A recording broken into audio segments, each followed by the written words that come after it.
दोस्तों, आज हम आप सभी को सोनपुर नाम के एक बहुत ही सुंदर गांव की यात्रा पर लेकर चल रहे हैं, जहां आज सुबह से ही बहुत ही हलचल मची हुई है।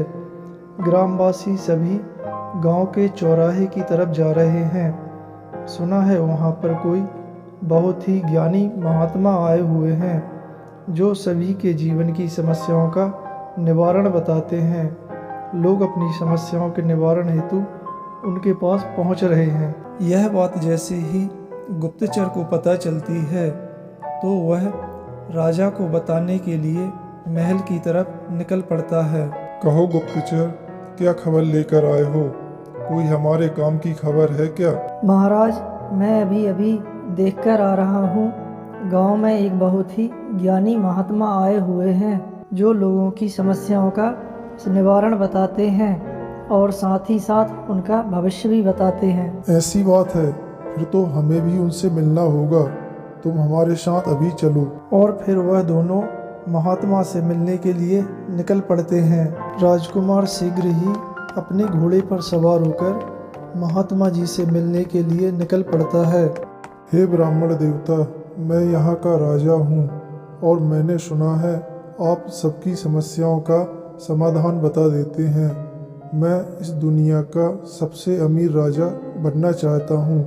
आप मेरी इस समस्या का हल बता दें, मैं आपको राजगुरु का पद दूंगा। हे राजकुमार, तुम्हारी इस समस्या का हल है मेरे पास, लेकिन इसके पहले तुम्हें मेरे एक प्रश्न का उत्तर देना होगा। हाँ पूछिए, मैं हर प्रश्न का उत्तर देने तैयार हूँ। तो सुनो, दुनिया का ऐसा कौन सा कुआं है जिसमें गिरने के बाद इंसान कभी बाहर नहीं निकलता? इस प्रश्न का उत्तर तुम्हें 7 दिनों में देना होगा।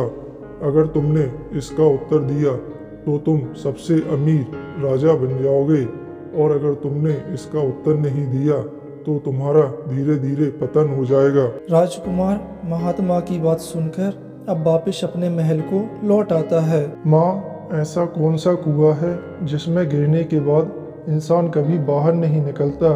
क्या आपको इस प्रश्न का उत्तर पता है? नहीं बेटे, मुझे इसका उत्तर नहीं पता। फिर इसी प्रश्न का उत्तर वह अपने सेनापति से भी पूछता है, लेकिन सेनापति को भी उसका उत्तर पता नहीं होता है। 5 दिन बीत जाने के बाद भी उसे महात्मा के प्रश्न का उत्तर नहीं मिलता है। अब वह बहुत चिंता में डूब जाता है और फिर अपने गांव के पुजारी के पास महात्मा के प्रश्न का उत्तर पूछने के लिए जाता है। महाराज, प्रश्न तो ये वाकई में जटिल है, लेकिन इसका उत्तर कोई साधु महात्मा या कोई तपस्वी ही दे सकता है।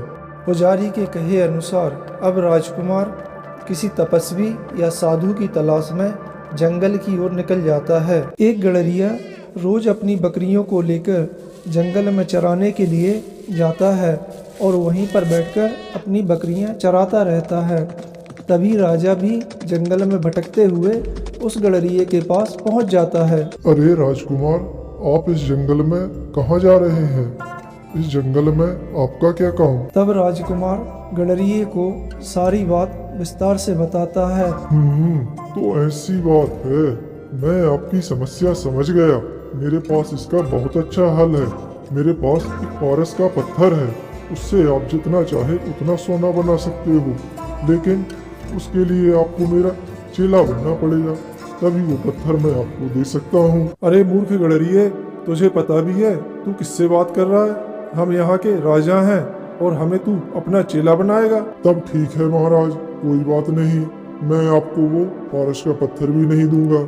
अच्छा ठीक है, हम तुम्हारे चेला बनने तैयार हैं। तब तो पहले बकरी का दूध पियो, फिर मेरा चेला बनोगे, नहीं तो मैं चेला नहीं बनाऊंगा। अरे मूर्ख गड़रिये, तूने सोच भी कैसे लिया कि हम राजा होकर बकरी का दूध पिएंगे? तब ठीक है महाराज, कोई बात नहीं, मैं आपको वो पारस का पत्थर भी नहीं दूंगा। हाँ ठीक है, हम बकरी का दूध भी पीने को तैयार हैं। अब तो मैं पहले दूध को जूठा करूंगा, उसके बाद तुम्हें पीने दूंगा।